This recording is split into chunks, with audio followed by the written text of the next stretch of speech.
18 साल की उम्र में कृष्ण वहां चले गए, तो कृष्ण लौटकर कभी वृंदावन नहीं आए, राधा से कभी मिले ही नहीं, फिर भी बोलते हैं राधे कृष्ण।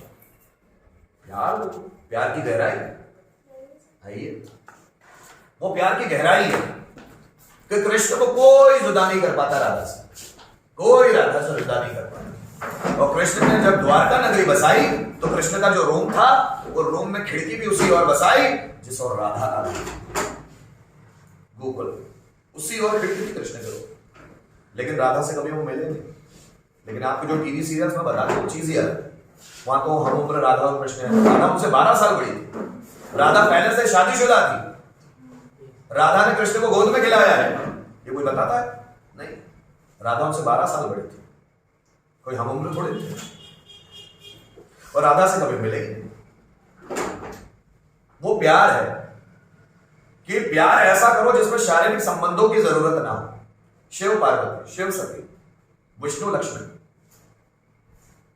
लैला मजनू। लैला मजनू के बारे में पढ़ना कभी? मैंने बहुत लव स्टोरीज पर पढ़ना शुरू किया, मैं जान सकूं what is love, what is the definition of love. Laila बहुत काली कुरूप स्त्री थी, बहुत काली थी।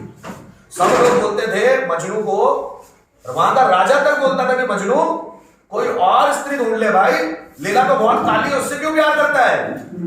बोले वो कालापन तो आपको देखता है, वो मुझे नहीं देखता, मैं तो उससे बहुत प्यार करता हूं, वो कालापन मुझे नजर नहीं आता। आपकी नजरें सिर्फ शरीर को देखती है, मेरी नजरें इंसान के मन को देखती है। कौन बोलता था? मजनू।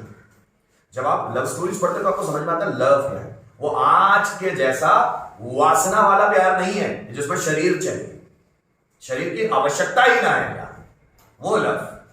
कबीरदास जी कहते हैं कि प्यार वो चीज है जिसमें दो लोग नहीं होते, एक ही हो जाता है, जहां दो लोगों के ईगो इश्यू टकराते नहीं है।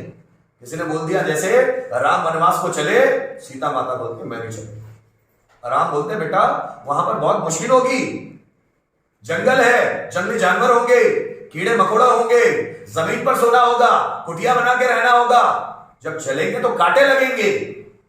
सीता बोलती है जहां आप वहां मैं, अगर आपको लगेंगे तो मुझे भी कांटा लगना चलेगा, मुझे मंजूर है। तो वो लव जो अपने हस्बैंड के लिए, अपनी वाइफ के लिए संसार का बड़े से बड़ा सुख छोड़ सके, वो लव। सीता माता चाहे तो अयोध्या में रह सकती, रही क्या? नहीं। उर्मिला जो सीता की ही छोटी बहन थी, जो लक्ष्मण की पत्नी थी, वो भी बोले मैं भी लक्ष्मण के साथ चलूंगी।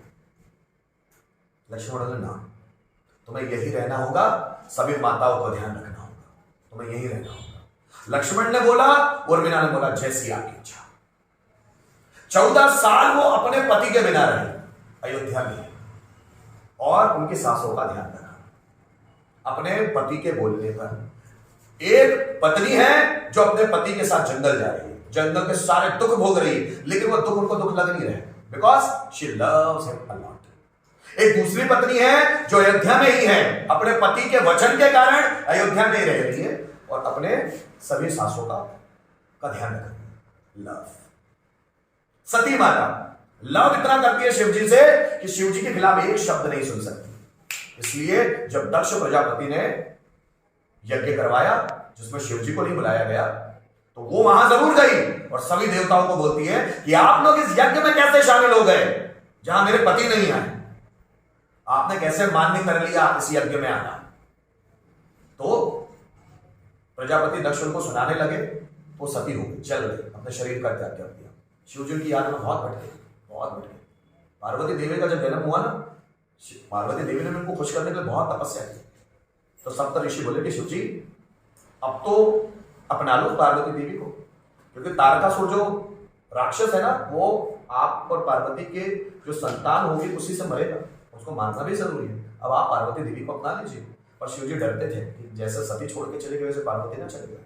जब आप उनकी लव स्टोरी पढ़ोगे ना तो इंसानों जैसी लगती है, भले हम उनको देर हो कि अगर सती के जैसे पार्वती ने भी छोड़ दिया तो मेरा हार्ट तो बहुत ज्यादा ब्रोकन हो जाएगा, बहुत ज्यादा टूट जाएगा। सेम वैसा का वैसा जैसे इंसान को सेम फीलिंग।